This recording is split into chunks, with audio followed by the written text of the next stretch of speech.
Українське незалежне радіо. So I would like to welcome back to Ukrainian Independent Radio Counselor of the U.S. Department of State, Dan Chollet, who serves as Senior Policy Advisor to the Secretary of State. Counselor Chollet, thank you for speaking with us again. Sure, it's great to be back on the program. You've been spending a lot of time, I presume, in the last several months working on all things related to Russia and Ukraine, as I'm sure have many of your colleagues as well at the State Department. In fact, today's Ukrainian Independence Day. It's now six months since the Russian full-scale invasion of Ukraine. Tell me, have your perceptions or notions of Ukraine changed in that time in any way? Well, I think, look, as we reflect on the last 6 months, the entire world has been impressed with the resilience, the courage, and the fight of the Ukrainian people. This has been something that, of course, Ukrainian soldiers have been sacrificing, but this has been a whole of society effort. And there was never a question in my mind that the Ukrainians were going to fight for their country, but when you see the sacrifices that they are making every day to ensure their freedom and their independence and their sovereignty that Ukraine has enjoyed for 31 years today, their independence. And 6 months ago, Vladimir Putin tried to take that independence away, and he thought that within 6 days he could overthrow the Ukrainian government and put in a puppet regime. But here we are 6 months later, and the Ukrainian people are showing tremendous fight. And so the United States is committed to supporting Ukraine in that effort as best we can. Our goal is very simple, and President Biden has been clear about that goal for months now, which is we want to see a sovereign, stable, independent, democratic, and prosperous Ukraine, one that is able to defend itself. And earlier today, on the occasion of Ukrainian Independence Day, President Biden announced an additional $3 billion in security assistance for Ukraine, and that is just the latest example of our long-term commitment to Ukraine and its defense and its independence. That's on top of the nearly $10 billion in security assistance the United States has provided just since the late February. So we are in it for the long haul with our Ukrainian friends. We are in constant touch with them. Secretary Blinken, my boss, speaks regularly with Ukrainian foreign minister and other senior officials there, and all of us here at the State Department do as well. So we thought it was important in this moment, 6 months into this war and 31 years of Ukrainian independence, that we reflect on the journey we've traveled and the important work yet to come. Thanks. And you've touched on actually my next question, because I was going to ask you about the billions that have been authorized in order to help Kiev. And it seems to me that the administration's goal here is long-term support.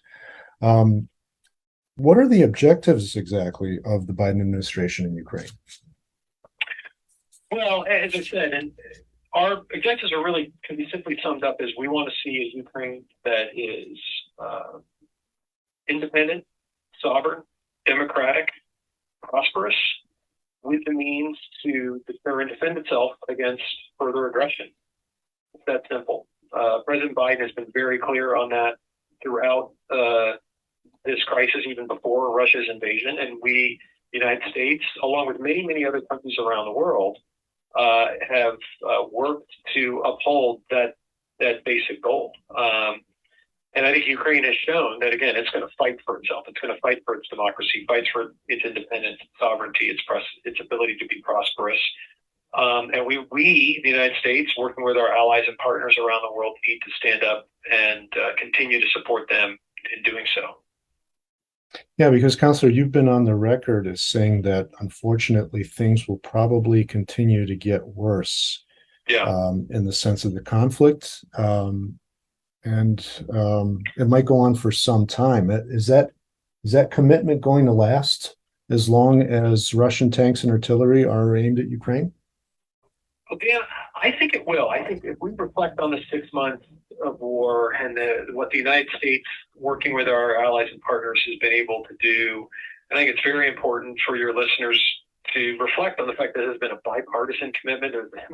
We're at a time in Washington where there seems to be very little Republicans and Democrats seem to be able to agree on, but support for Ukraine is one of those areas, and the American people have been very generous in providing support for Ukraine. I think it's in part because of the fight and the resilience and the courage we're seeing out of Ukraine. It's because of the understanding that we collectively need to do what we can to support Ukraine to push back against Russia, because the principles at stake are fundamental. They're fundamental to basic peace and stability in the world. The idea that a large country shouldn't be able to invade and try to assert its will across against a smaller neighbor, try to overthrow that government.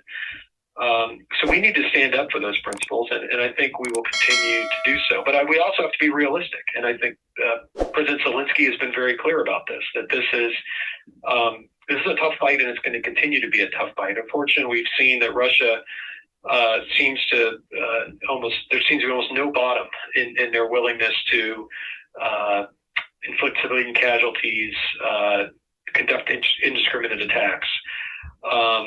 That's why we need to stand together to not just condemn Russia, punish it, isolate it, but then also do what we can to support Ukraine. Yeah, following up on that, some of the criticism laid on President Biden, and perhaps this was earlier on, even probably before the full-scale invasion, was that perhaps there wasn't enough effort, and whether this is a fair criticism or not, I'll leave it up to you, but whether there was enough of an effort to seek a diplomatic solution to this crisis with Russia. How would you respond to that? Well, I hear that I reject that assertion. I mean, of course, the United States and the State Department and Secretary Blinken specifically worked very hard prior to the invasion of February 24th to first make sure that the world was aware of what we were seeing. And I think in an unprecedented way, the United States released intelligence to the world and also, of course, to the Ukrainians and our allies and partners about what we were seeing in terms of Russia's plans and its intentions. 8 months ago, 9 months ago, when that started, there was a fair amount of doubt out there in the international community about what Russia was actually up to.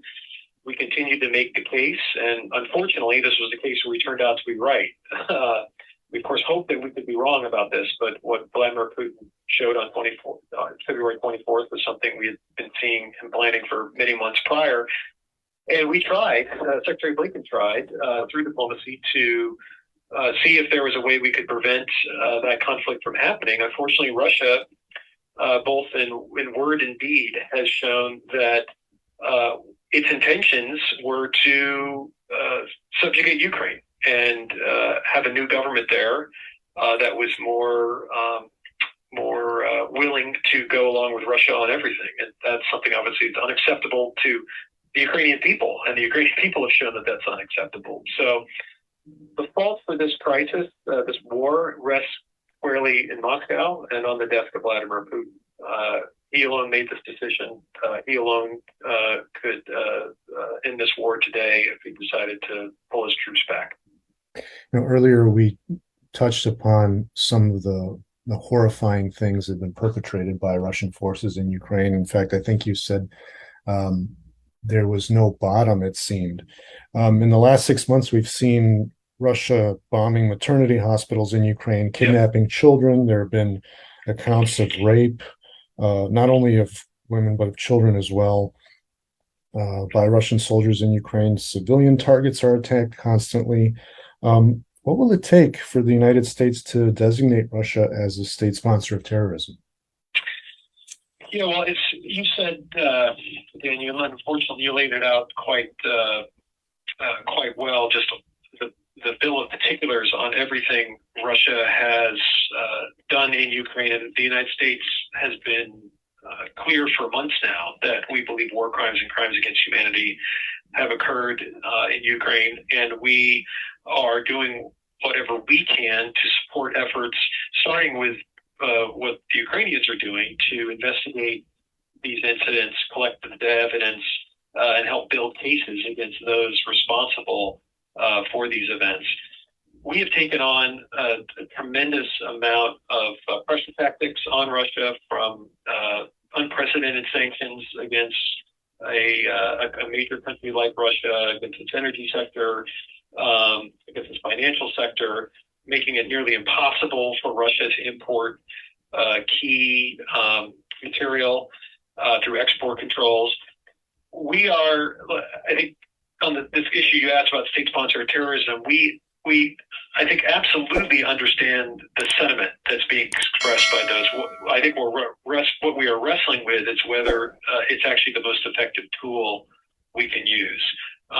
We've been very clear what Russia's been doing and calling them out, and again, doing whatever we can to ensure that there is accountability for the war crimes and crimes against humanity Russia is perpetrating. We've levied historic sanctions against Russia. Many of that would be any sort of designation of terrorism would not have any kind of do anything new along those lines. So what we're interested in is not things that are symbolic acts, but things that are going to make a real difference in terms of punishing and isolating Russia, and that's what we're determined to look at. Well, Councillor Chollet, I thank you very much again for taking the time to speak with us. I hope that we get a chance to talk again, perhaps under better circumstances. Absolutely. I hope we can talk again. Hopefully, well, I'm committed to talk to you again, but hopefully under better circumstances next time. Thank you so much. Thank you. Українське незалежне радіо.